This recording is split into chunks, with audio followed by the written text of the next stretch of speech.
So I'll make this short. This is what you'll get if you buy my loan repayment template. So this is the introduction. It's very simple, very basic. You have input, processing, and output. So this output will automatically calculate for you. You just have to input in the boxes with the color of blue.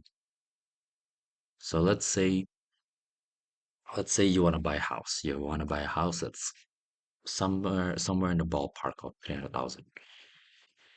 And you know that the interest on it is about SOFR. So SOFR is you can look up SOFR here.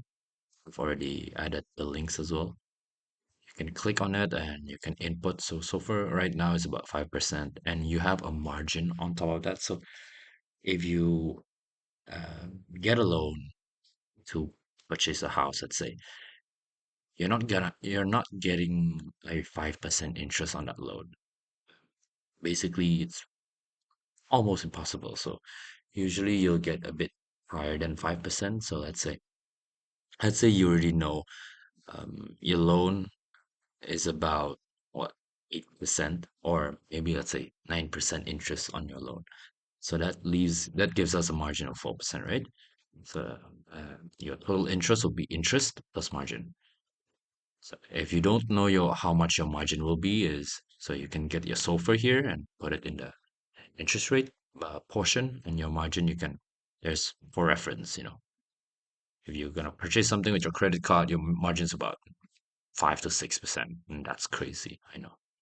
So let's say you're buying a house. So your margin is about 4%, and your interest rate, again, so for here is about 5%. So in total, you get 9%, about 9% mark up interest rate in your house loan. So you're able to pay, let's say, about 1,000 a month.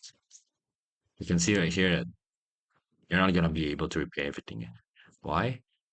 Because your yearly payment. So let's say you're able to pay about 1,000 a month. That gives us about 12,000 a year. Your yearly payment will not be enough to cover the interest payment that you have to cover. So you can see right here, your interest is about 29,000. Your 12,000 gives you about 17,000 left of interest that you need to pay. Now, the 17,000 gets add back to the principal because you are unable to pay. So as you can see, your principal eventually increases over time, and over time you're gonna basically die and have to declare bankruptcy. So what's the perfect number that you should probably pay around with? So I've also made this calculation. So this is automatically calculated to ensure that you have a good loan repayment tenor. So if we input this number, you can see right here, you'll be able to repay your loan. Your house loan is in about 19 years. So that's great. So let's say something more realistically, you're gonna buy a used car for about 25,000, and you don't know what your let's say you don't have any down payment, of course. I kept this empty from just now. Let's say you don't have any down payment, and you can pay about $500 a month. You can see right here, if you pay $500 a month, you can repay your car loan in about 6 years. But you have to take note that car loans usually don't go above 5 years. I'm not sure which state you are in, which country you are in.